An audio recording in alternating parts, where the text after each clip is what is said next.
Okay, everybody, so I said I was going to give you guys something special, or I was going to do something special, and I was going to make episode 6 right after episode 5 because the Candle Cove episode is like so short. It was only like 8 or 10 minutes.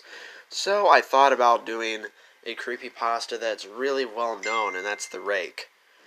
Now, for those of you who are kind of new to the channel or are new to creepypastas in general, the Rake is a gray, skinny, like really freaking skinny humanoid creature that stalks people at night. And I heard a story about where it was in a couple's bedroom and that it was sitting at the foot of their beds looking over its shoulder staring at them. But then before the father could say anything, the creature ran to their daughter's room and parent must have brutally murdered her. But this is just the Rake's whole story, so it's gonna like detail like the origins of reports that started out. Then there's gonna be notes about the people who have actually seen the creature. So let's begin. During the summer of 2003, events in the northeastern United States involving a strange human-like creature sparked brief local media interest before an apparent blackout was enacted. Little or no information was left intact, as most online and written accounts of the creature were mysteriously destroyed. Primarily focused in rural New York State and once found in Idaho, self-proclaimed witnesses told stories of their encounters with a creature of unknown origin. Emotions ranged from extremely traumatic levels of fright and discomfort to an almost childlike sense of playfulness and curiosity. While their published versions are no longer on record, the memories remain powerful. Several of the involved parties began looking for answers that year. In early 2006, the collaboration had accumulated nearly 24 documents dating between the 12th century and present day, spanning 4 continents. In almost all cases, the stories are identical. I've been in contact with a member of this group and was able to get some excerpts from their upcoming book. A Suicide Note, 1964. As I prepare to take my life, I feel it necessary to assuage any guilt or pain I have introduced through this act. It is not the fault of anyone other than him. For once I awoke and felt his presence, and once I awoke and saw his form. Once again I awoke and heard his voice, and looked into his eyes. I cannot sleep without fear of what I might awake to experience. I can never wake. Goodbye. Found in the same wooden box were 2 empty envelopes addressed to William and Rose, and one loose personal letter with no envelope. Dearest Lenny, I have prayed for you. He spoke your name. A journal entry, translated from Spanish, 1880. I have experienced the greatest terror. I have experienced the greatest terror. I have experienced the greatest terror. I see his eyes when I close mine. They are hollow, black. They saw me and pierced me. His wet hand, I will not sleep. His voice, unintelligible text. A Mariner's Log, 1691. He came to me in my sleep. From the foot of my bed I felt a sensation. He took everything. We must return to England. We shall not return here again at the request of the Rake. From a witness, 2006. 3 years ago, I had just returned from a trip from Niagara Falls with my family for the 4th of July. We were all very exhausted after a long day of driving, so my husband and I put the kids right to bed and called it a night. At about 4 a.m., I woke up thinking my husband had gotten up to use the restroom. I used the moment to steal back the sheets, only to wake him in the process.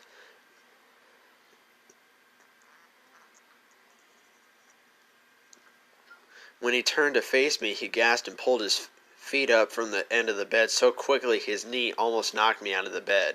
He then grabbed me and said nothing. After adjusting to the dark for half a second, I was able to see what caused the strange reaction. At the foot of the bed, sitting and facing away from us, there was what happened to be a naked man or a large hairless dog of some sort. Its body position was disturbing and unnatural, as if it had been hit by a car or something. For some reason, I was not instantly frightened by it, but more concerned as to its condition. At this point, I was somewhat under the assumption that we were supposed to help him.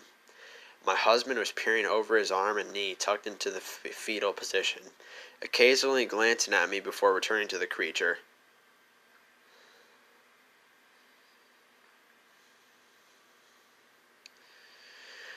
In a flurry of motion, the creature scrambled around the side of the bed and then crawled quickly in a flailing sort of motion right along the bed until it was less than a foot from my husband's face. The creature was completely silent for about 30 seconds, or probably closer to 5. It just seemed like a while, just looking at my husband. The creature then placed its hand on his knee and ran into the hallway leading to the kids' rooms. I screamed and ran for the light switch, planning to stop him before he hurt my children. When I got to the hallway, the light from the bedroom was enough to see it crouching and hunched over about 20 feet away. He turned around and looked directly at me, covered in blood. I flipped the switch in the wall and saw my daughter Clara. The creature ran down the stairs while my husband and I rushed to help our daughter. She was very badly injured and spoke only once more in her short life. She said, "He is the Rake." My husband drove his car into a lake that night while rushing our daughter to the hospital. They did not survive. Being a small town, news got around pretty quickly. The police were helpful at first, and the local newspaper took a lot of interest as well. However, the story was never published, and the local television news never followed up either. For several months, my son Justin and I stayed at a hotel near my parents' house. After we decided to return home, I began looking for answers myself. I eventually located a man in the next town over who had a similar story. We got in contact and began talking about our experiences. He knew of 2 other people in New York who had seen the creature we now referred to as the Rake.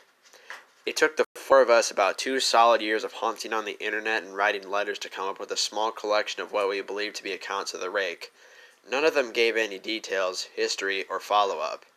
One journal had an entry involving the creature in its first 3 pages, and never mentioned it again. A ship's log explained nothing of the encounter, saying only that they were told to leave by the Rake. That was the last entry in the log. There were, however, many instances where the creature's visit was one of a series of visits with the same person. Multiple people also mentioned being spoken to, my daughter included. This led to us to wonder if the Rake had visited any of us before our last encounter. I set up a digital recorder near my bed and left it running all night. Every night for 2 weeks, I would tediously scan through the sounds of me rolling around in my bed each day when I woke up. By the end of the second week, I was quite used to the occasional sound of sleep while blurring through the recording at 8 times the normal speed. This still took almost an hour every day.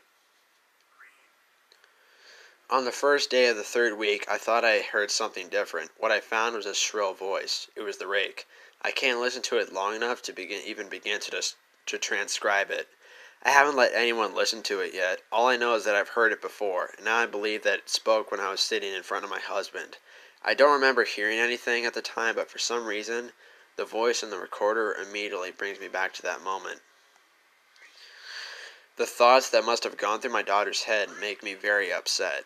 I have not seen the Rake since he ruined my life, but I know that he has been in my room while I slept. I know and fear that one night I'll wake up to see him staring at me.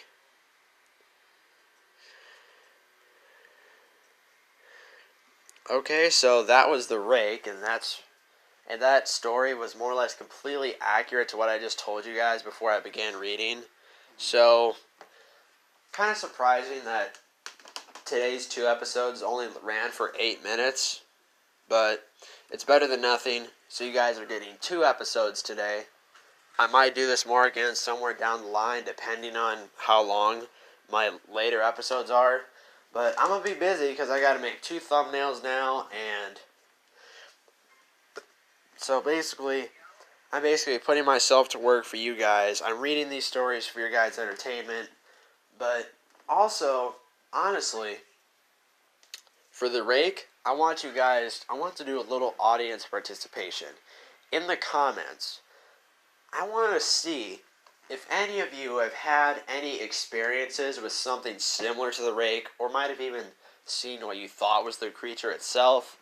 Let me know in the comments down below if you're like from the New York area where that's said to be located or it can be found. But, so if you guys have any accounts of the creature, and if you had any experiences like that and want to share them with me, comment down below on this video and tell me if you've had any experiences with any creature similar to the Rake. And also with Candle Cove, I want you guys to comment down below, for some of my older viewers, if you actually have ever had any accounts of seeing this show, if it's real or not. So let me know in the comments. Smash the like button. And for my next episode, I'm going to just tell you guys right now, next episode, I could not go without doing this. Episode 7 is going to be Slender Man. Now, everybody knows Slender Man. People say Jeff the Killer is iconic, but Slender Man is just as iconic because he has had numerous games. He's been pop culture. He had been in everything. Hell, he just had a fucking movie that came out last year, so I thought, why not? So I cannot do this series without doing Slender Man at some point, so just to give you guys a quick glimpse, episode 7 is going to be Slender Man. So if you guys enjoyed Candle Cove and the Rake episodes today, let me know in the comments down below what you'd like to see in any future episodes. But you cannot request episode 7 because that slot is taken by Slender Man. So thank you guys for watching, and I will see you guys in the next episode.